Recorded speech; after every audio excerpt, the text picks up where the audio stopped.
Assalamualaikum warahmatullahi wabarakatuh. Saya Ana Riyatul Hidayah dari mahasiswi Universitas Yarsi, Prodi Akuntansi semester 3. Pertemuan kali ini saya akan membahas tentang asumsi klasik pada uji heteroskedastisitas dan regresi data sekunder. Heteroskedastisitas tujuannya untuk menguji apakah dalam model terjadi ketidaksamaan varians dari residual satu pengamatan ke pengamatan yang lain. Ada beberapa cara untuk mengetahui ada atau tidaknya heteroskedastisitas, yaitu melihat grafik plot atau Z-Pret dan Sresit, uji Park, uji Glatzer, dan uji White.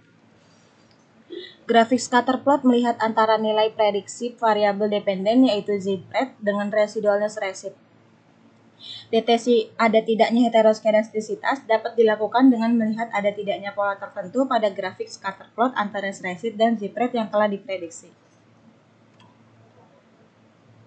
Dasar analisisnya adalah, jika ada pola tertentu, seperti titik-titik yang ada membentuk pola tertentu yang teratur atau bergelombang, melebar kemudian menyempit, maka mengindikasikan telah terjadi heteroskedastisitas.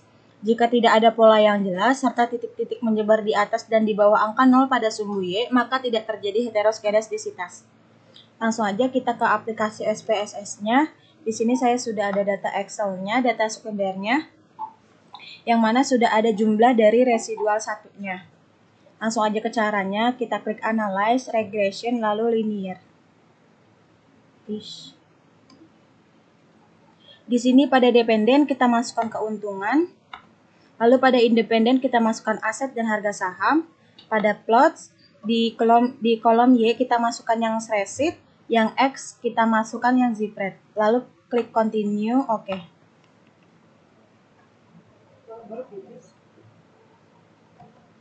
Lalu pada output, di chart scatter plot ini, ada beberapa bulet-bulet yang tersebar secara acak, berarti tidak terjadi heteroskedastisitas. Selanjutnya untuk uji Park,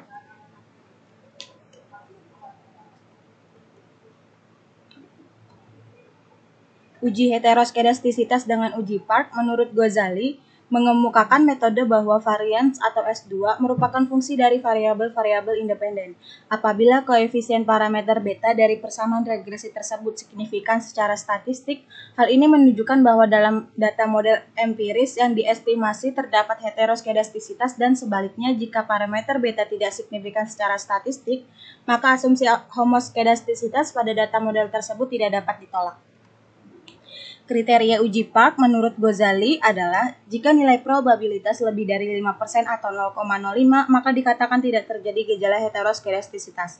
Jika nilai probabilitas kurang dari 5% atau 0,05, maka dikatakan terjadi gejala heteroskedastisitas. Langsung aja untuk uji coba pada SPSS-nya. Sebelumnya saya akan membuat data residual 2-nya. Caranya kita ke transform, compute variable. Pada target variabel kita masukkan res2.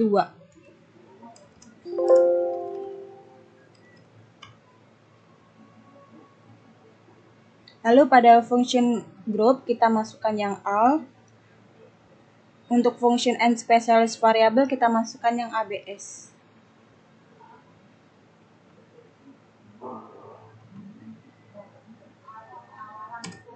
Lalu untuk kolom numerik kita isi dengan res1 kali res1. Oke, selanjutnya kita klik OK. Selanjutnya untuk yang ln, caranya sama, transform, compute variable. Pada target kita masukkan ln res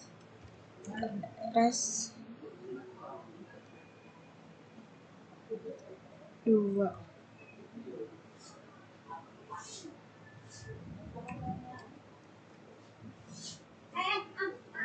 ln res 2. Lalu pada function group kita pilih yang all, Untuk function and specialist variable kita pilih yang ln.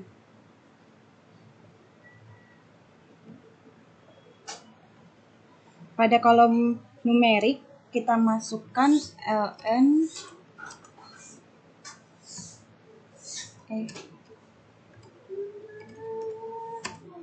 res underscore 2 tutup kurung, lalu klik OK. Selanjutnya untuk uji coba untuk regression residual.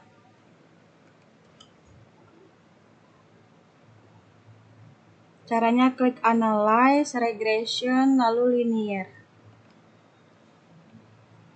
Pada yang dependen, yang keuntungan kita keluarkan terlebih dahulu, lalu masukkan yang ln res 2. Untuk yang independen masih sama, aset dan harga saham. Lalu di sini ada statistik, kita centang yang estimate, lalu model fit. Lalu klik continue, oke. Nah, di sini pada output kita bisa lihat pada kolom koefisiennya. Untuk nilai signifikan di sini pada aset 0,498 dan harga saham 0,887, artinya lebih dari 0,05. Berarti tidak terjadi heteroskedastisitas. Selanjutnya untuk uji heteroskedastisitas dengan menggunakan uji Gletser.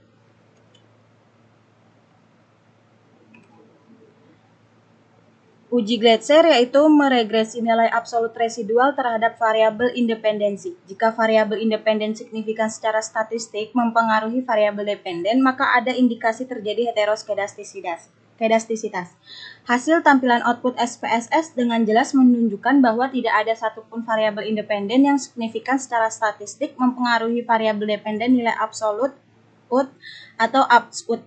Hal ini terlihat dari probabilitas signifikannya di atas tingkat kepercayaan 5%. Jadi dapat disimpulkan model regresi tidak mengandung adanya heteroskedastisitas. Langsung kita ke SPSS-nya, kita uji coba caranya. Klik transform, compute variable. Pada target value isi dengan ABS res 1. Untuk function group, pilih yang all. Lalu yang function and specialist variable kita pilih yang ABS.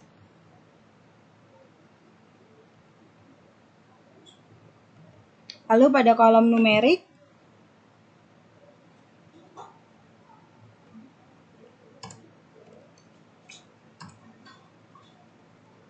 res 1.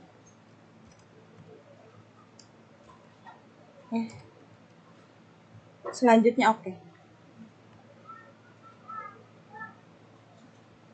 Selanjutnya untuk uji coba yang regressionnya aja.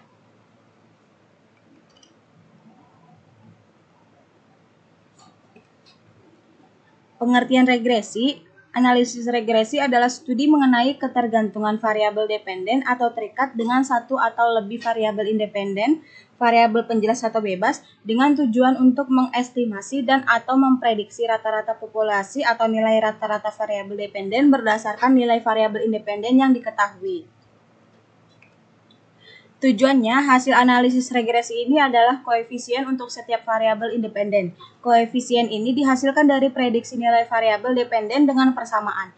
Koefisien regresi dihitung dengan tujuan meminimalisir penyimpangan antara nilai aktual dan nilai estimasi variabel dependen berdasarkan data yang ada, atau Tabnik 1996 dalam Ghazali 2011. Menurut Ghazali, ketetapan fungsi regresi sampel dalam menaksir nilai aktual dapat diukur dari goodness of fit-nya. Secara statistik, hal ini diukur dari nilai koefisien determinasi, nilai statistik F, dan nilai statistik T. Koefisien determinasi atau R pangkat 2 adalah ukuran untuk mengetahui kesesuaian atau ketepatan hubungan antara variabel independen dengan variabel dependen. Besarnya nilai koefisien determinasi berkisar 0 kurang lebih R2 kurang lebih 1. Koefisien determinasi digunakan untuk mengukur seberapa jauh kemampuan model dalam menerangkan variasi variabel dependen.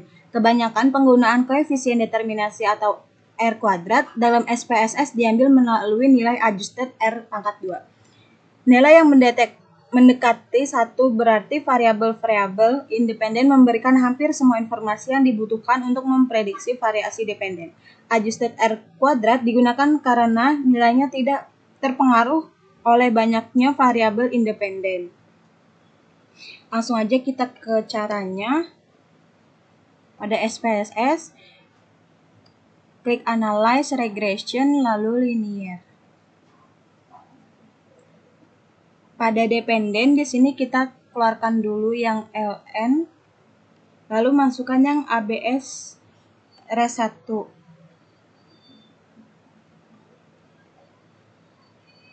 Untuk independen masih sama pada aset dan harga saham, lalu klik OK.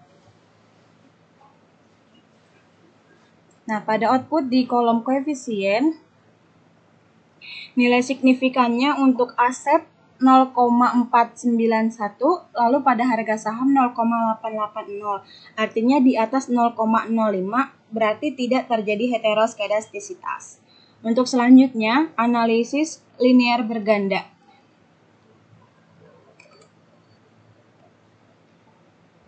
Caranya klik Analyze Regression lalu Linear. Pada dependen, ini kita keluarkan dulu yang ABS. Lalu kita masukkan kembali keuntungan. Lalu pada plots, untuk kolom Y dan X kita kosongin kembali.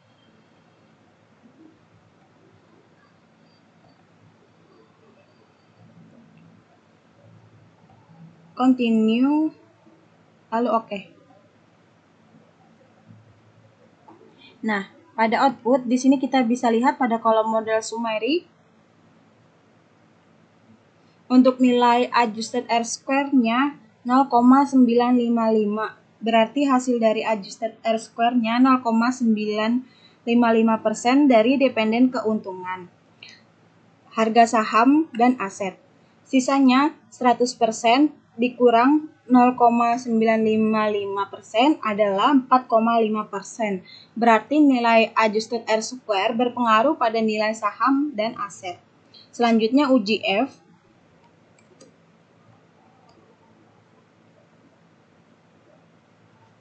Uji F digunakan untuk melihat apakah variabel bebas mampu secara bersama-sama mempengaruhi variabel terkait.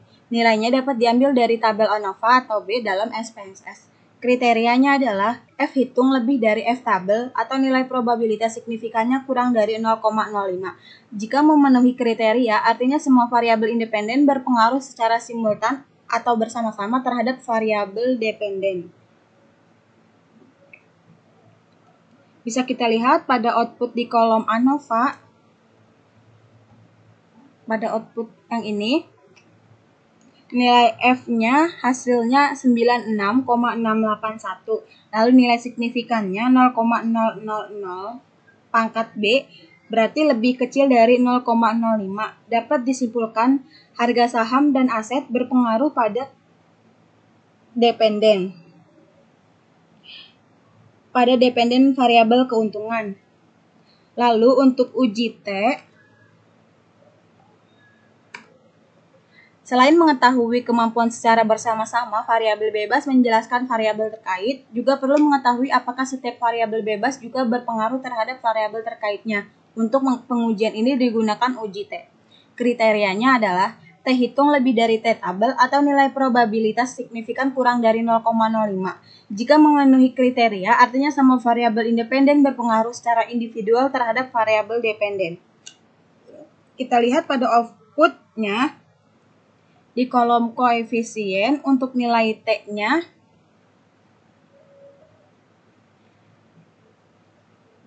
pada aset nilainya 5,104, nilai signifikannya 0,001,